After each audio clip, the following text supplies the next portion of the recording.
নমস্কার বন্ধুরা, আপনারা আছেন ফ্রাইডে স্টোরি উইথ বিনন্দের সাথে। তো আমি বিনন্দ প্রত্যেক সপ্তাহের ন্যায় এ সপ্তাহেও গল্প নিয়ে হাজির হয়েছি আপনাদের কাছে। এ সপ্তাহে আপনাদের জন্য নিয়ে এসেছি একটি মজার ভূতের গল্প। তো চলুন শুরু করা যাক আজকের গল্প। আজকের গল্প সৈয়দ মুস্তফা সিরাজের ছুটির ঘণ্টা।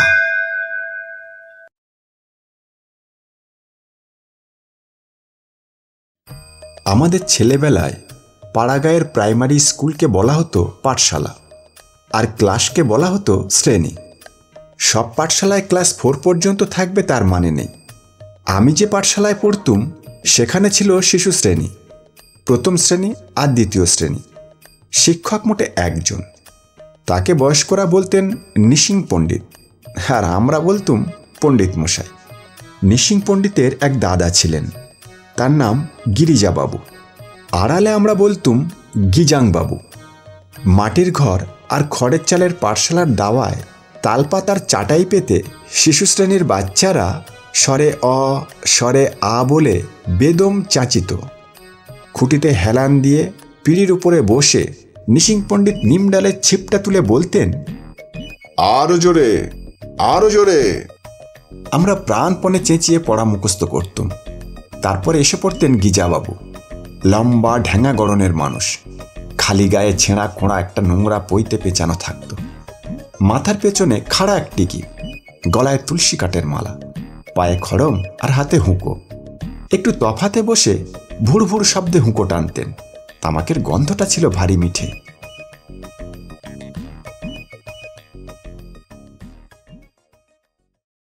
ঘরের ভেতর প্রথম ও দ্বিতীয় শ্রেণীর ছেলেরা পড়ত। সম্ভ্রমের চোখে ভেতরটা দেখে ভাবতুম কবে ঘরে ঢোকার দিন আসবে আমার। নিশিং পণ্ডিত সেই উঁচু শ্রেণীর ছাত্রদের পড়াতে ঘরে ঢুকলে তার দাদা গিজাংবাবু দাওয়ার শিশু শ্রেণীর দিকে মুচকি হেসে তাকাতেন। তারপর বলতেন, ও কি পড়ছিস রে? ওটা কি পড়া হচ্ছে?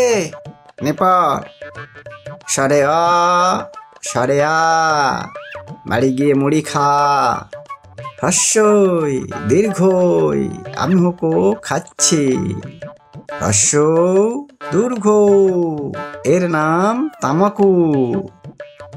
ঘর থেকে নিশিং পণ্ডিত শুনতে পেয়ে বলতেন, আহ, আবার তুমি গন্ডগোল বাঁধাচ্ছ দাদা, ওদের পড়তে দাও তো। রাগ করে গিজাংবাবু উঠে যেতেন। একটু তফাতে শিব মন্দিরের বটতলায় গিয়ে বসতেন। পাঠশালার চারপাশটা ছিল ভারী নিরিবিলি।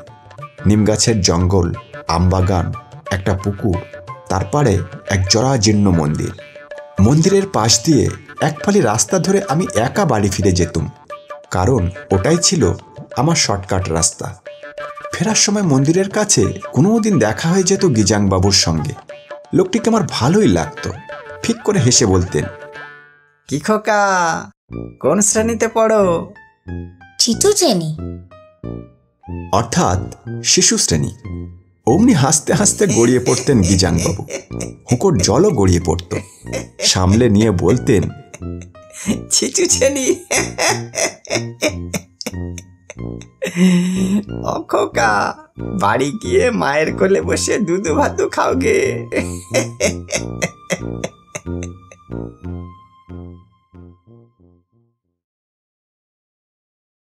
একদিন ফেরার সময় গম্ভীর মুখে বললেন, ও খোকা, নিশিং শটকে শেখায় না? শটকে মানে শতকিয়া, 1 থেকে 100 পর্যন্ত মুখস্থ করা। বললুম, আগে আগে হ্যাঁ। কই বলো শুনি। 1 চন্দ, 2 পক্ষ, 3 নেয়। গিজাংবাবু চোখ পাকিয়ে বললেন, থাক থাক, ওই শটকে পড়াচ্ছে বুঝি নিশিং? শোন, এমনি করে শটকে পড়বে। 1 চাঁদ মামা রেতে দেয় আলো, 2 2 পক্ষ রং সাদা কালো, 3 3 চোখ শিব জটাধারী, 4 4 বেদ জানে দর্পহারি, 5 পঞ্চবান বড় ভয়ঙ্কর, 6 ষড়ঋতু শোভে মনোহর, সাতে সিন্ধু সপ্ত, আটে বসু অষ্ট, নয়ে গ্রহ নব, কুদৃষ্টিতে কষ্ট, দশে 10 দিক করহ মুখস্থ, বাড়ি যাই দাদা সূর্য গেল অস্ত।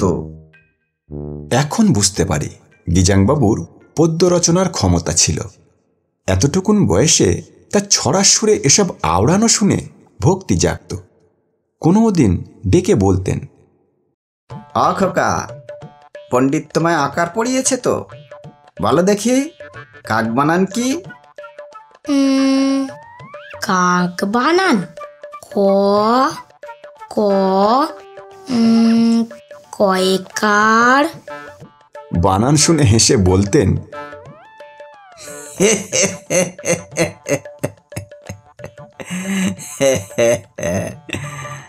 কাক থাকে গাছে, জলে থাকে মাছ, বনে থাকে বাঘ, মনে থাকে রাগ।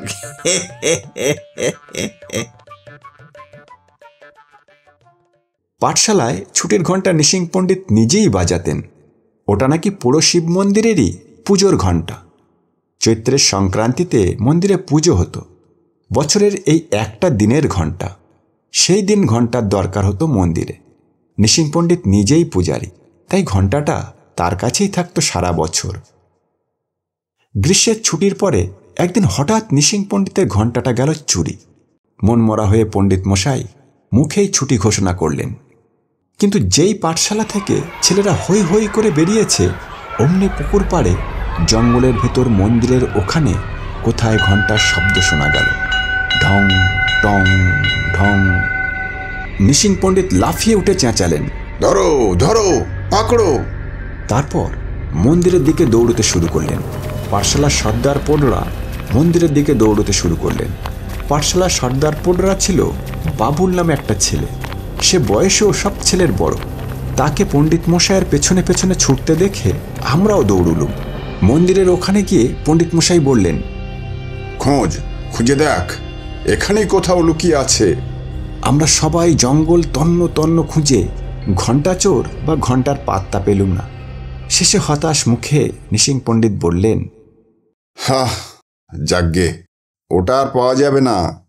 বরাবর ঘণ্টাটার ওপর লোভ ছিল যে। কথায় বলে না, স্বভাব যায় না মোলে। ব্যাপারটা বুঝতে না পেরে আমরা মুখ চাওয়াচাই করছিলাম। সর্দার পোড়ো বাবুল ধমক দিয়ে বলল, শিগগিরই বাড়ি চলে যাও বলছি, আর এখানে একদম থাকবি না।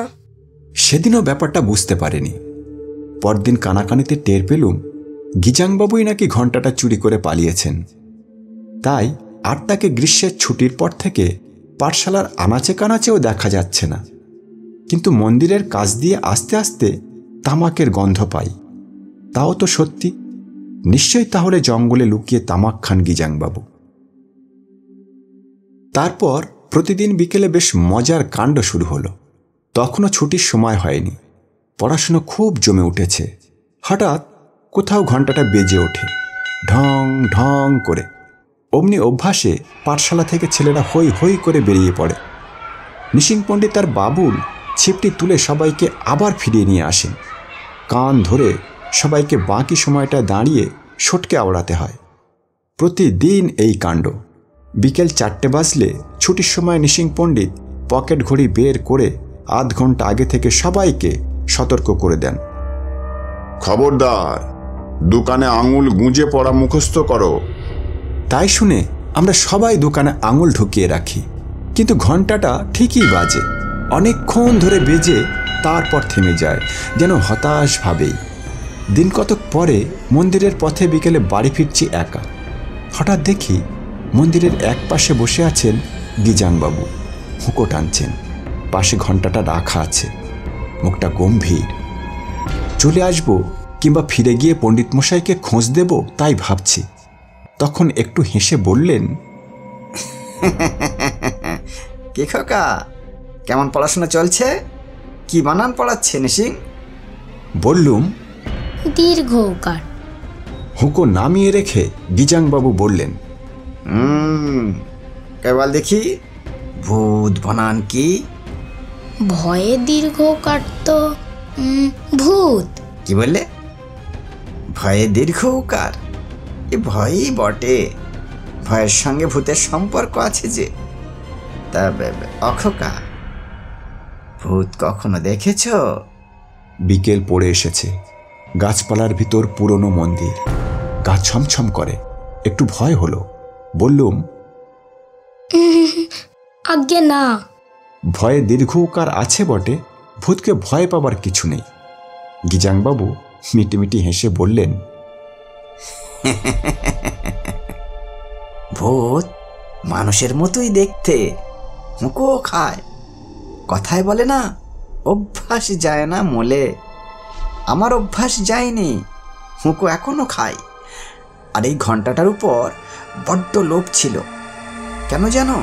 মিশিংটার কাণ্ড দেখে একদল বাচ্চা ছেলেকে সারা দিন খোঁয়াড়ে আটকে রেখেছে। একে তাদের ভালো লাগে, তাই ইচ্ছা করে ঘন্টাটা পেলে আমি ঢং ঢং করে ছুটি বাজিয়ে দিতুম। আমি কিছু বুঝতে না পেরে ফ্যাল করে তাকিয়েছিল। গিজাংবাবু হাই তুলে বললেন,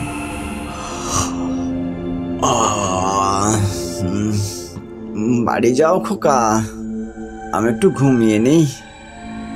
তারপর আমাকে আরো অবাক করে পেছনে বটগাছটায় গিয়ে উঠলেন। ঘণ্টার দড়িটা কোমরে গোঁজা, হাতে হুঁকো। তারপর উঁচু ডালে হেলান দিয়ে বসে চোখ মোজালেন। তারপর নাক ডাকতে বসলেন। পণ্ডিত মশায়ের দাদার এরকম করে গাছে চড়ে ঘুমানোটা আমার ভালো মনে হলো না। ভাবতে ভাবতে বাড়ি ফিরলুম। পরদিন পাঠশালায় গিয়ে পণ্ডিতকে বলে ফেললুম ওর দাদার কথা। ভাবলুম ঘণ্টাটা উদ্ধারের সূত্র পেয়ে উনি আমাকে পড়া বলতে না পারার শাস্তি কমিয়ে দেবেন।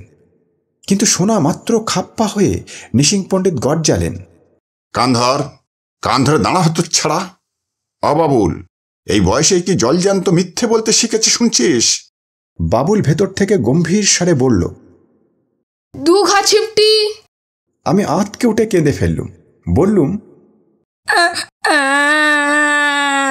না না পণ্ডিত মশাই, কাল বিকেলে আপনার দাদা। মাটিতে ছিপটি ঠুকে নিশিং পণ্ডিত বললেন, চপড়াও, দাদা 1 মাস আগে সানিপাতিক জ্বরে ভুগে মারা গেছে। তাকে গঙ্গার ধারে দাহ করে এসেছি। আর বাঁদর বলে কিনা তাকে মন্দিরে বসে হুঁকো খেতে দেখেছে। অবাবুল, এই মিথ্যুকটা বড় হয়ে কি হবে বল দেখি? বাবুল ভেতর থেকে বলল, 3 ঘা ছিপটি। যাই হোক, আর মন্দিরের পথে শর্টকাট করে পাঠশালায় যাতায়াত সেই শেষ। তবে মাঝে মাঝে পড়া মুখস্থ করতে করতে হঠাৎ তামাকের ভুরভুরে মিঠে গন্ধটা ভেসে আসতো মন্দিরের দিক থেকে। আর যেন অবেলায় ঘণ্টাটা চাপা ঢং করে বাজত। আশ্চর্য ব্যাপার, আমি ছাড়া আর কেউ এসব টের পেত না। কিন্তু ঘণ্টাটা শেষ পর্যন্ত নিশিং পণ্ডিত ফেরত পেয়েছিলেন। শুনেছি গয়ায় পিণ্ডি দিয়ে আসার পর একদিন মন্দিরে গিয়ে ঘণ্টাটা কুড়িয়ে পান। শিবলিঙ্গের পেছনে লুকানো ছিল, এবং হুঁকোটাও। কারণ পিণ্ডি পেয়ে মানুষের আত্মা উদ্ধার হয়ে যায় বটে, কাঁসার ঘণ্টার হুঁকোর যে আত্মা নেই, তাই তাদের পৃথিবীতে পড়ে থাকা ছাড়ার উপায় কি?